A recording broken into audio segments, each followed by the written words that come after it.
I was first learning how to knit, whenever I made a mistake, it was very easy to just rip the whole thing out and start completely over again. After I got a little better at it, my mistakes started happening like an hour or two into the project, and I didn't want to rip the whole thing out at that point. So I learned how to undo my stitches one at a time, which is basically like unknitting. The word knit, if you spell it backwards, is tink. So you're basically knitting backwards, which we lovingly call tinking.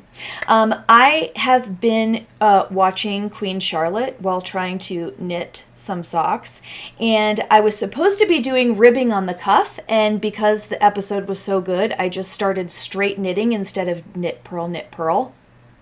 So I have an example to show you how to tink on. Let's do it. First of all, here is where I went wrong.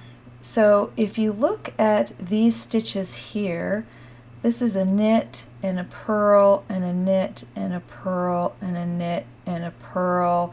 So here I am doing just fine, going right along, and then something exciting happened on the TV, and this is, if I pull them down, that's a knit, that's a knit, that's a knit, that's a knit, that's a knit. And I just knit all the way to the end. I actually knit a couple of rows, but I already pulled it out so that you didn't have to watch me do the whole thing on camera. Okay, so the first thing I want to talk about is the way that a stitch is saddled. This is going to be important as you undo your knitting. So if I just look at this particular stitch right here, there's a lot of pink in your view, by the way. That hot pink is my theme for today, apparently. If you look at this stitch right here that I'm trying to pull on, this one right here, you can see that when I pull it, it's got two legs, right? It has a leg in the front and it has a leg in the back. I can turn it over like that, right? So it's like saddled like this over the needle. If we pull this out and you look at the stitches below it, you can see that the right leg of the stitch is in front and the left leg of the stitch is in back, okay? This is going to be important because when you undo your knitting, this could actually switch and go whoosh the other direction so that the left leg is in front and the right leg is in back, and that is going to lead to a twisted stitch. You do not want that. So just be aware, and of course as we walk through this I'll show you how to be aware to make sure that these legs are sat so that your stitch is saddled correctly on the needle. Alright, so I am going to grab my needle and I have to start undoing everything. So I've got my needle full of the stuff that I need to undo in my right hand. I am going to try to hold the live yarn up on my index finger like this.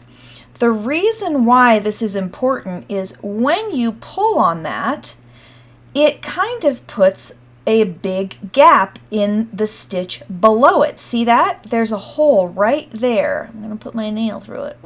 Right there. I want to put my needle into that hole, but I want to do it from front to back. Okay? So I am going to very carefully just take my needle and put it into the stitch. Okay, and you can validate that you are in the right stitch. See, my live yarn is going through that stitch. This stitch is now safe. So I can pull this needle out from underneath that stitch and it undoes it and it puts this undone back onto the left needle. Okay, so now I'm going to tighten this up again.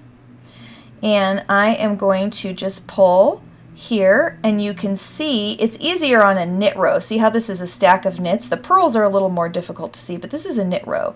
So when I pull this yarn up, it makes a big hole that I can very easily put my needle through. Okay, we're verifying we've got the right one. It's safe to now undo this one, or unknit it, or tink it. Okay, and now we get to do the next one. So here's the purl. Again, when I pull tension on this yarn, you can easily see that hole and you can undo it. So you are just going to poke your needle through every gap that the live yarn creates when you pull it, so that you can save that stitch off and successfully tink back to where your mistake is, fix it, and then keep going.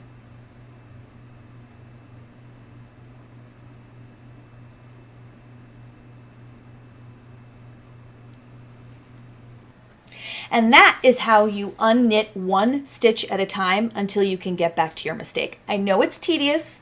I know it isn't very fun. I know it's going in the wrong direction, but you're going to be doing it a lot in your knitting career, so you might as well just get used to it. I'm a pretty good knitter, but I'm terrible at paying attention, so I use this technique more than I would like to admit. That's for sure. Anyways, I'm off to go screw up my knitting again to watch the next episode of Queen Charlotte. See you guys.